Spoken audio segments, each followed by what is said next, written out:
Jumpa lagi kita di Podcast 9, sebuah podcast yang digagas oleh 9 alumni Fakultas Hukum Universitas Indonesia. Sebuah podcast yang mengangkat, menginformasikan, membahas mengenai masalah-masalah hukum dan demokrasi secara terbuka, independen, akurat, dan berimbang dengan narasumber yang kredibel. Kali ini kita akan membahas mengenai rekening-rekening yang mencurigakan, dan tentu saja narasumbernya adalah seorang narasumber yang kredibel, yaitu mantan Ketua PPATK Pak Muhammad Yusuf. Apa kabar Pak Muhammad Yusuf? Alhamdulillah sehat. Jumpa lagi kita Pak Muhammad. Abang sehat ya? Ya sehat, alhamdulillah Pak, sehat. Okay. Gitu. Pak, ini topik yang sangat menarik ini Pak. Ya, sebenarnya kalau kita bicara mengenai transaksi yang mencurigakan, ya kan, atau rekening yang mencurigakan, itu apa sih Pak sebenarnya tuh Pak? Ya, jadi kalau kita mengacu pada regulasi pasal 1 angka 5 huruf A sampai dengan D, disebut dengan suspicious transaction itu pertama transaksi menyimpang dari profil. Profil saya, abang adalah orang Indonesia, bekerja di Indonesia, income-nya digaji dengan rupiah. Tiba-tiba kita transaksi pakai dolar, euro, rial, maka ini menyimpang di profil. Pasti dilaporkan oleh bank kepada PPATK. Yang kedua, transaksi menyimpang dari pola kebiasaan. Biasanya kita itu kalau nabung kan di dekat rumah atau di dekat kantor. Iya. Kalau kita tinggal di Depok, kantor di Sudirman, tapi bukan rekening di Bogor, Ciputat, itu pasti dianggap menyimpang. Ya. Pasti dilaporkan ke PPATK oleh perbankan. Ya. Yang kedua, transaksi yang tujuannya menghindari pelaporan. Misalnya si A mendapat 1 miliar dari kawannya. Dia bisa taruh sekaligus 1 M. Tapi dia takut dicicil lah uang itu masuknya sampai 1 bulan. Nah, itu mencurigakan. Yang ketiga, yang uangnya terindikasi dari kejahatan. Dari mana PPATK tahu? Dari informasi dari penegak hukum, dari media dan sebagainya. Nah, yang keempat yang menarik, ini transaksi yang tidak masuk kategori 1, 2, 3, tapi PPATK minta. Kenapa? Karena PPATK dapat informasi dari luar negeri. Ada 137 bang, himpunan PPATK sedunia, anggotanya itu. Jadi waktu zaman saya itu hampir tiap pekan dapat informasi dari Swiss, Australia, Singapura, Amerika. Nah, itu kita minta data lebih lanjut pada perbankan. Itu kira-kira. Pak, kan selama ini juga dikenal mengenai berbagai kerahasiaan. Apakah PPATK juga tidak terkena kerahasiaan ini, Pak? Nah, PPATK sebagai badan intelijen keuangan bebas. Tidak berlaku rahasia bagi PPATK. Jadi boleh tuh Pak? Boleh. PPATK? Ya, diatur di undang-undang, hanya saja kami yang ada di PPATK tidak boleh membocorkan. Pada saat Pak Mahfud bicara 349 triliun di DPR Komisi 3, kan ramai tuh. Ya, betul. Ada anggota yang keberatan melanggar kan gitu. Iya. Sebenarnya begini, melanggar itu manakala bakal merugikan sang pemilik rekening. Di situ kan tidak sebut siapa pemiliknya, nomor rekeningnya, banknya, maka secara umum boleh saja. Ya. Jadi kalau secara spesifik menyebut rekening siapa, punya siapa, nggak boleh. Ya, walaupun kemudian ada misalnya undang-undang keterbukaan informasi publik. Itu termasuk kemarin. termasuk yang dikecualikan. Oh iya, dikecualikan. Harus boleh. melalui izin dari, kalau dia penegak hukum tidak nangani TPPU, penyidikan dengan tindak pidana lain, harus izin ketua OJK. Tapi kalau TPPU cukup manakala ada laporan dari PPATK bahwa si A, si B, si C, dengan dasar itu mereka bisa minta langsung ke bank. Kalau kita ribut rekening yang mencurigakan ini, sebenarnya apa sih kerugian negara? Kalau saya punya rekening, kenapa mesti diributin dan sebagainya gitu? Apa sih relevansinya buat meributkan rekening-rekening mencurigakan ini, Pak? Iya, jadi dulu di Palermo itu ada konvensi. Mengapa kejahatan itu susah diberantas? Rupanya salah satu alasannya karena mereka punya modal. Sehingga kalau modalnya itu bisa diambil, mereka akan lumpuh, tidak akan tumbuh lagi kan. Nah, ini diistilahkan berlaku pada individu. Orang tersangka itu zaman-zaman dulu, Bang, kenapa banyak bebas? Dia punya duit. Kenapa di KPK hampir tidak ada yang bebas? Karena begitu masuk penyidikan oleh KPK, semua dibekukan rekeningnya. Nah, manakala kita melihat ada oknum, Bang, gajinya X, tapi dia punya rumah banyak sekali, dan memang rumahnya, kendaraan, pasti nggak bayar pajak dia, Bang. Negara rugi kan, Bang? Yang kedua, dia pasti nggak membayar pajak. Bang, nggak mungkin. Pak? Karena tadi biasanya mereka tidak melaporkan di SPT. Yang kedua, kalau melaporkan mencolok, ada keanehan. Ngisi LKPN juga begitu, tidak balance nanti, income-nya cuma X, kok kayaknya banyak sekali kan. Nah, akibatnya apa? Reputasi jelek nih, reputasi penegak hukum, reputasi perbankan dianggap tidak melapor, padahal sudah melapor kan. Nah, jadi kerugiannya bisa material, bisa juga imaterial berupa reputasi. Dan yang paling penting, kita di mata publik, indeks persepsi korupsi kita kan buruk, Bang. Salah satunya itu. Jadi ada pajak yang dirugikan, terus reputasi negara, kemudian apa, mencegah kejahatan, betul. Untuk sehingga dan transparansi ya. Jadi itu perlu ditelusurin ya, rekening-rekening yang mencurigakan. Nah, selama ini siapa sih yang sebenarnya Pak dapat mendeteksi bahwa ini ada rekening mencurigakan dan apa nih kategori mencurigakan? Kalau saya misalnya tiba-tiba menjual rumah, ya kan, dapat tadinya rekening saya cuma jutaan, tiba-tiba ada berapa miliar gitu ya. Atau orang lain yang memang patut dicurigakan, siapa nih instansi, siapa yang berwenang? Ada beberapa pihak yang perlu kita samakan persepsi. Ada namanya pihak pelapor. Pihak pelapor itu adalah pihak yang diberi kewajiban melapor ke PPATK, seperti lembaga jasa keuangan, perbankan, atau non perbankan, pasar modal. Dalam prakteknya orang pelaku kejahatan mulai beralih, Bang, tidak naruh di bank. Dia beli rumah, dia beli tanah, dia beli mobil, dia beli perhiasan. Maka pada saat saya menjabat Kepala PPATK 2012, kita keluarkan ketentuan, Bang, bahwa pedagang emas, agen properti, car dealer itu wajib melaporkan ke PPATK manakala ada orang membeli barang seharga minimal 500 juta cash. Karena tadi kita mencium, Bang, ceritanya. Nah, ini pihak pelapor. Kemudian yang kedua adalah regulator. Siapa? PPATK di situ. Nah, pada saat mereka melapor tadi itu wajib kita rahasiakan, Bang. Maka salah satu kelebihannya PPATK itu bebas dari ketentuan rahasia, tapi kami wajib rahasia. Kami dipenjara kalau sampai membocorkan. Nah, kembali masalah tadi, kalau kita lihat, kalau pihak pelapor semua patuh kepada kita, maka tidak ada tempat yang aman bagi mereka, Bang. Sehingga efektivitas penegakan hukum pasti jalan. Efektivitas pemungutan pajak pasti bagus. Efektivitas masuknya kas uang kas negara pasti bagus. Dan negara punya modal bisa membiayai masyarakatnya. Itu kira-kira sebenarnya. Nah, Pak Yusuf, jadi sebenarnya yang punya otoritas dan yang valid punya catatan itu PPATK dong, Pak? PPATK. Jadi dulu kan dari Konvensi Palermo itu timbul kesepakatan, namanya negara-negara yang berinisiatif itu Amerika, Jerman, Inggris, Perancis, membuat kesepakatan kita perlu bikin lembaga nih. Lembaga yang membuat standarisasi kewajiban pelaporan dan juga berisikan rekomendasi agar setiap negara mempunyai lembaga PPATK, FIU namanya, Financial Intelligence Unit. Nah, muncullah FATF. FATF itu punya lembaga turunannya di level Asia Pasifik, APG namanya, Asia Pacific Group on Money Laundering. Total semua ada 137 negara sekarang itu kurang lebih. Nah, ini punya statistik. Jadi pada saat polisi kita, KPK minta data kepada PPATK tentang rekening seorang, kita bisa share yang di London, yang di Amerika, yang di mana gitu, seperti itu. Dengan cara begini kan tidak tempat yang aman bagi mereka untuk sembunyi. Itu kalau. Nah, akibatnya apa? Di kasus Century misalnya, kita mendapat aset, Bang, ada di Hong Kong, ada di Singapura, ada di Jersey. Kembali, Bang, dapat kita ambil.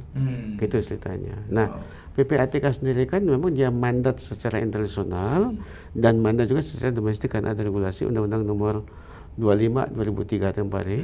Nah, sekarang 2010 itu kira-kira. Kalau kita lihat terjadi perdebatan di masyarakat, harus rujukannya, referensinya adalah PPATK.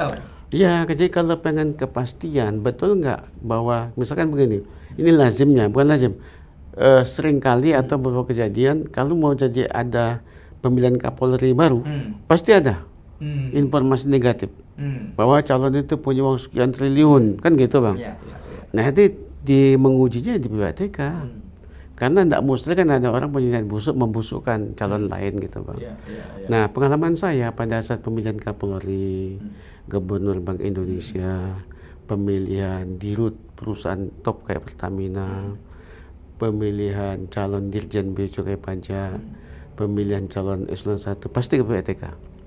Kita akan cek. Zaman saya malah menteri, saya dengan Pak Jokowi begini berdua, kira begitu. Nah ini cara kita memfilter mana orang yang tidak ada masalah, mana orang yang bersih, mana orang yang tidak punya beban. Ada beredar banyak versi, sebenarnya tidak valid dong, kecuali versi dari PPATK. Iya, nah pada saat kemarin Pak Mahfud bicara 349 triliun, orang terbelalak. Iya. Apa iya demikian? Iya. Jawabnya iya. Nah iya itu bisa dua perspektif, bisa itu sejumlah apa adanya, bisa juga akumulasi dari transaksi berjalan. Misalnya begini, pada saat si oknum A dapat suap 100 miliar dan segera ditangkap PPATK, ya 100 miliar. Tapi manakala ini mulai digelontorkan ke teman lagi, temannya, kan setiap orang terima duit aliran tadi, pasti bayar pajak, bayar pajak. Maka kita menghitung semua. Yang kedua, tidak mustahil orang terima aliran tadi kaki tangan dia. Kan kira demikian. Nah, jadi perspektif ini kita coba matangkan pada saat kita memberikan feeding kepada penegak hukum, termasuk hakim di pengadilan. Ya. Jadi jumlah 349 triliun itu real ya Pak? Real, karena satu kasus saja nilai transaksinya. Jadi belum tentu semuanya kejahatan. Cuman ada yang aneh, kita minta diklarifikasi. Klarifikasi bisa dengan cara melalui inspektorat, bisa dengan penegak hukum, kan begitu. Penegak hukum ada pajak, ada bea cukai, ada BNN, ada Polri, KPK, sama kejaksaan. Nah, di kasus 349 triliun itu ada transaksi satu kasus 180-an triliun, one case. Satu kali transaksi? Iya, satu kasus. Iya. Nah, ini bermula pada saat diimpor emas, itu katakanlah misalnya 12 triliun. Kemudian dengan 12 triliun itu, tidak lama kemudian dia nerima aliran dana. Kalau tadi yang ngirim, sekarang dia dapat. Asumsi kita pada saat pertama dia ngirim duit ke luar negeri itu membeli bahan baku. Pada saat yang kedua dapat, kita anggap dia menjual hasil olahan. Kan gitu bang. Nah, karena jumlahnya signifikan triliun, kita kan bertanya, apakah seperti ini sesungguhnya atau enggak? Ada disparitas bang. Uang yang dia kirimkan sebagai asumsi kita membeli bahan baku 12 triliun kurang lebih bang ya, ini contoh nih. Tapi dia dapat dari luar negeri, dia ekspor hampir 35 triliun, ya kan bang? Jadi 35 dikurang 12, ada loss yang cukup. Ini bang apa nih? Emas mana lagi? Apakah dia menang emas ilegal? Atau ada permainan di oknum kepabeanan? Atau ada hal lain? Nah ini tugas penegak hukum. PPATK memberikan justifikasi, informasi secara komprehensif tentang duit ini kemana saja, dari siapa untuk siapa, keterangan di banknya apa, gitu. Nah, di kasusnya ternyata kita temukan juga ada transaksi yang pada saat dia kata beli emas dari lokal, itu buy cash bang, dan buy cash bukannya sedikit bang, 20 miliar bagaimana ngitungnya bang? Logika kita, kenapa transaksi cash itu wajib dilaporkan? Kan ngitungnya capek bang. Kedua, belum tentu itu asli semua. Iya kan? Ketika rawan dirampok. Dan keempat, fasilitas sudah banyak. Ada 118 bank umum. Ada 2.500-an BPR. Ada ribuan mesin ATM. Kenapa nggak ditransfer? Nah, yang kami ketahui bahwa transaksi cash tadi, pada saat saya ngasih abang 1 miliar cash, kenapa nggak saya transfer? Saya takut orang tahu dari mana saya punya sumber duit. Mungkin saya dikasih oleh Mas Yudis, atau saya dikasih oleh Pak Abu misalnya, kan begitu. Supaya putus maka tadi buy cash. Jadi udah masuk spesies, itu ceritanya. Nah ini membuat kita ada beberapa hal yang tidak lazim. Anda selidikin dong. Nah, feedbacknya ini yang lambat. Maka kita proses sekarang. Sampai sekarang masih ongoing proses. Oh, gitu ya. Ya, mungkin menyimpang sedikit apa karena itu ya, kalau koruptor itu menerima duit cash terus gitu ya. Memang, jadi dari beberapa analisis yang saya lakukan, hampir semua kasus korupsi itu berangkat dari suap. Pada saat, ambil contoh kasus EKTP, itu kan pada saat ingin menggulirkan nilai uang di DPR, perlu diservis, kan sogok.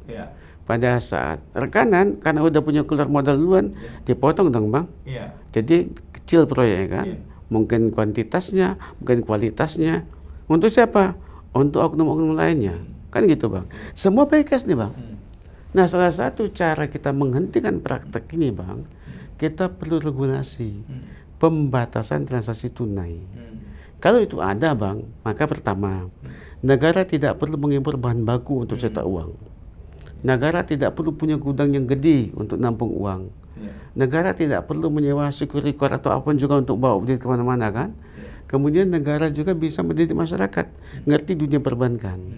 Bank dapat manfaat, setiap mereka transaksi kan dapat fee. Kan ini bang sebenarnya. Yang paling aman bang adalah ini efektif mencegah suap. Kami udah buat bang, 2015 udah sampai presiden naskahnya, RUU.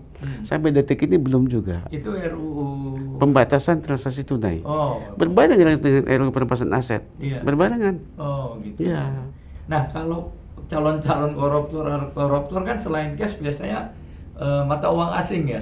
Dan sekarang mungkin dulu US, sekarang Singapura. Itu kenapa ya Pak Yusuf? Waktu kasus saya sebut aja ya, kasusnya Gayus. Kasus di Tangerang itu kita temukan uang sekitar 23 miliar. Jadi kasus yang sempat jadi jaksa masuk penjara, hakim masuk penjara kan karena ada rekayasa penanganan kasusnya. Kedua, pada setelah dia ditahan, dia kan sempat jalan-jalan bang. Iya betul. Ke Nusa Dua Bali nonton tenis kan? Iya betul. Kemudian pakai wig itu dia. Nah, kemudian dia ke dia ke Makau. Dia ke Singapura, dia ke Malaysia. Saya datangkan dia bang ke Rutan Brimob. Saya kan anggota Satgas Anti Mafia Hukum. Gimana cara kamu kok bisa keluar? Dia cerita, dia nyogok oknum. Setiap nyogok itu 5 juta. Diantar dengan sepeda motor ke pelipper UI. Di situ sudah ada saudara menunggu berangkat ke rumah. Besok subuh kita ke masjid, dia kembali kandang. Itu. Nah, buat paspor mana? Jalan Pramuka. Sampai sekarang nggak tahu siapa yang buatin itu bang. Nah, saya suratin FIU-nya, PPATK-nya Malaysia, STRO-nya Australia, ini Singapura sama Makau. Yang lain jawab, Singapura tidak. Maka saya komplain ke FATF waktu rapat di Korea Selatan. Presiden FATF nanya saya, ada apa Pak Yusuf? Saya bilang saya kecewa dengan Singapura. Kenapa? Di kasus Gayus kita temukan ada uang 74 miliar. Dan itu mata uangnya Amerika dan Singapura dolar. Di kasus NK yang di 1,3T di Riau, pecahnya itu one pieces 10,000 Singapore dollar. Yang nggak ada di pasaran. Nah, saya sudah keluarlah regulasi bang. Di Singapura keluar regulasi dari Monetary of Singapore, Mas namanya itu. Tidak boleh mengedar uang 10.000 itu secara umum, hanya boleh antar bank. Mereka udah buat, kita belum sampai sekarang. Padahal itu efektif kalau kita ingin menghapus korupsi. Nah, kalau abang tanya, kenapa? Saya nggak tahu ya kenapa. Kayaknya ada kepentingan yang punya proyek sama yang terima pekerjaan. PPATK udah lapor, itu kan berarti ada berbagai kemungkinan. Ya kalau berbagai pihak udah lapor. Tapi nggak ditindaklanjuti, itu gimana tuh Pak? Ya sebenarnya PPATK itu punya kewenangan menagih progres. Kalau zaman saya dulu, saya ke PPATK, saya punya 2 deputy, 1 jaksa, 1 polisi. Polisi itu anak Pak Tri itu, si Firman namanya. Jadi manakala saya kira menyangkut oknum petinggi di kepolisian, maka saya utus Pak Firman berangkat menanyakan progres. Kalau menyangkut jaksa, Pak Wircal berangkat. Kalau nggak ada juga jawaban, saya yang datang. Saya konfirmasi apa. Nggak juga, ya saya ngomong di media. Itu kalau saya dulu. Sehingga relatif airnya cair. Nah, tapi ada yang masih bandel, ini contohnya ini. Oh. Nah, sehingga timbul pertanyaan, Bang, ada apa sih? Sebenarnya pengertian bandel itu apa? Nggak ada laporan. Oke, baik. Mesti kan ada laporan ke kita Iya, nih. iya. Jadi, ada lagi begini, Bang. Disikapin oleh penegak hukum. Iya. Dinyatakan tidak cukup bukti. Hmm. Padahal menurut kita ada nih. Ya, cuman saya bilang, oke lah, kami tidak punya kewenangan mereview pekerjaan penegak hukum. Tapi kepada si A itu, kepada si B jelas ada uang masuk. Banknya namanya ini, tanggal sekian, jumlah sekian, bayar dong pajaknya. Keluar impres, Bang, nomor 2 2017. Itu pun nggak dijalankan. Oh. Jadi negara yang tadi punya potensi dapat duit banyak, nggak dapat, Bang. Padahal pada saat si A misalnya kita laporkan dia terima suap 3 miliar, Bang, ya. 3 miliar dikasih kepada temannya. B, C, D, masing-masing katakanlah 300 juta. Kan gitu, Bang. Nah, si A kan wajib bayar pajak. B, C bayar pajak dong. Kan cuma duit. Kalau itu bisa dieksekusi, negara banyak dapat duit. Tapi saya nggak paham, sudah keluar impres masih nggak jalankan. Maka saya curhat saya tulis di Kompas. Saya bilang Pak Mahfud, ini sayang ini. Ada potensi besar dimiliki negara, tapi nggak dilaksanakan. Nah, kemarin itu ribut-ribut 349 itu kenapa Pak ya? Tiba-tiba meledak gitu. Ya, jadi dan berbagai pihak saling membantah.